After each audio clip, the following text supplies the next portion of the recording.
Wow. No, So today we're going to continue on with equations, and we're going to be solving equations. And so if you look up here on the board, in order to solve that, what I'm going to have to do is use the order of operations. So what's the first thing I'm going to have to do?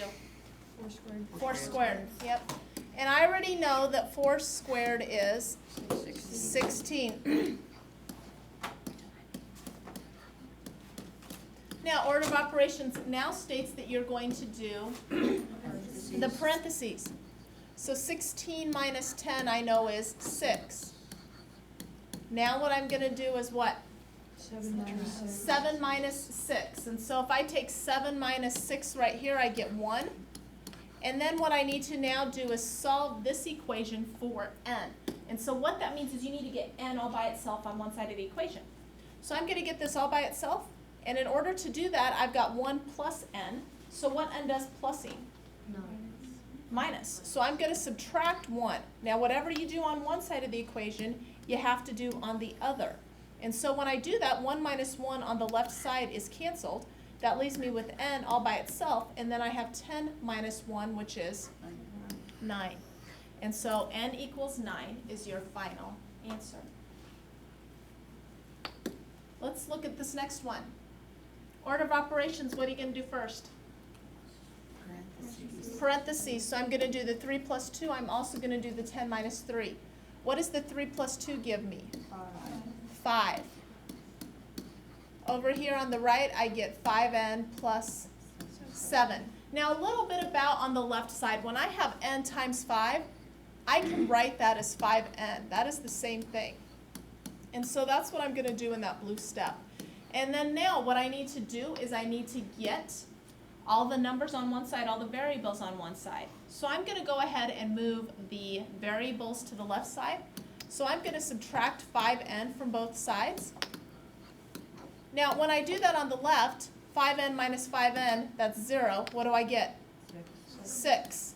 On the right, 5n minus 5n is 0. What do I get? 7. Is that a true statement? Does 6 equal 7? So if you ever get to a time when you have an untrue statement that's false, this is an example of what we get when we have a no solution problem. And so how we answer that is we just answer that with a circle with a line through it. Or what you can do is you can write no solution. I don't want to see anything other than these two options. So you can either answer one or the other.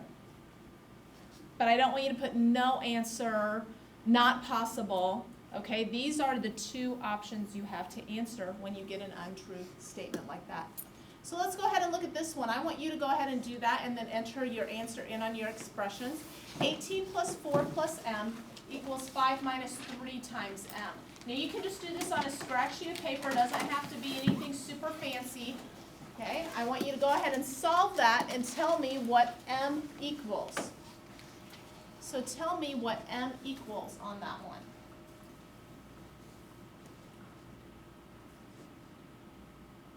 All right, the answer is 22. So let's go ahead and go through this and see how we did. 18 plus 4, parentheses, we know is 22. 5 minus 3, I know is 2. So I get 2m. Now in order to solve that, what I need to do is get all the variables on one side of the equation. So in this case, I'm going to move the m over. Now on the left side, I get 22. m minus m, that's gone. On the right side, 2m minus 1m is 1m. And so my answer is m equals 22. Let's go ahead and look at another one here. Now this one's a little bit more difficult. A little bit more difficult, but we're going to go ahead and go through that. And so can somebody tell me what should I do first? Yeah. 2h plus h. Okay, I'm going to do the 2h plus h. The other thing I'm also going to do is I'm going to do this 2 times 5. Okay, what do you know 2 times 5 is? 10. So I have 10 minus 8. Here I have 3h plus 6. On the right side, 2h plus h, which is 3h plus 6. And then notice I have a 2 outside. So what's the next thing I'm going to do? What do you think in looking at that? Yeah, the 10 minus 8, and here I get 2. So I have 2 times 3h plus 6 equals 3h plus 6 here times 2. Now in order to solve this, what I'm going to do is go ahead and distribute to each term. We've done that distributive property. So remember, distributive property is 2 times 3h, which is 6h, 2 times 6, which is 12. On the right side here, I'm going to do the same thing. I'm going to distribute that here. So I've got 2 times 3h, which is 6h, and then 2 times 6, which is 12. What do you notice? They're identical. The left side is identical to the right side. Now, if you ever get a situation like that, that means that any number I plug in here for h will be true. Any number. I could plug in 1,000,000. I could plug in 5,000,000. I could plug in -5. I could plug in 10.1234, and I'm going to get the same answer. So this is a situation where my answer is all real numbers. So there's 2 ways to write this. Okay.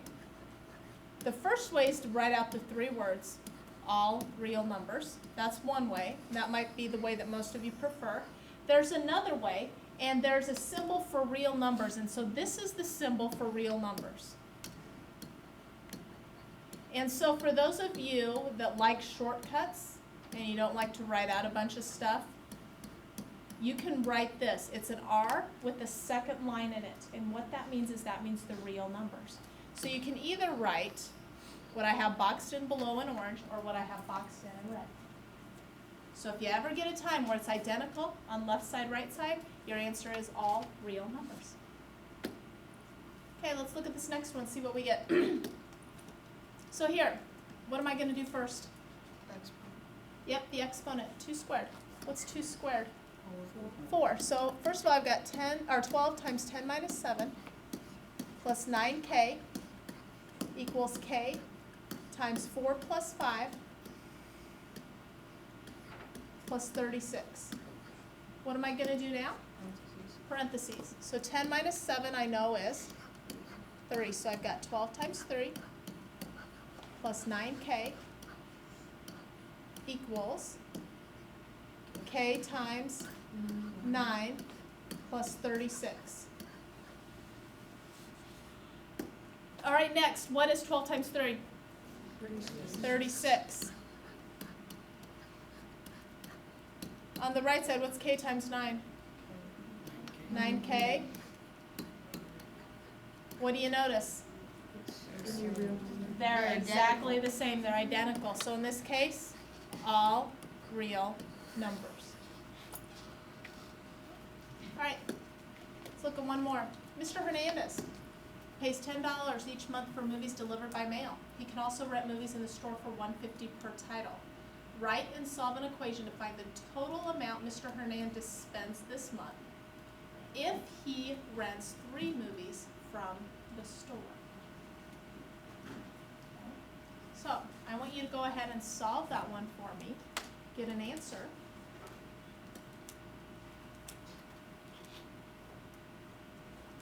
Okay, so go ahead and enter a number for your solution on that one. Mr. Hernandez.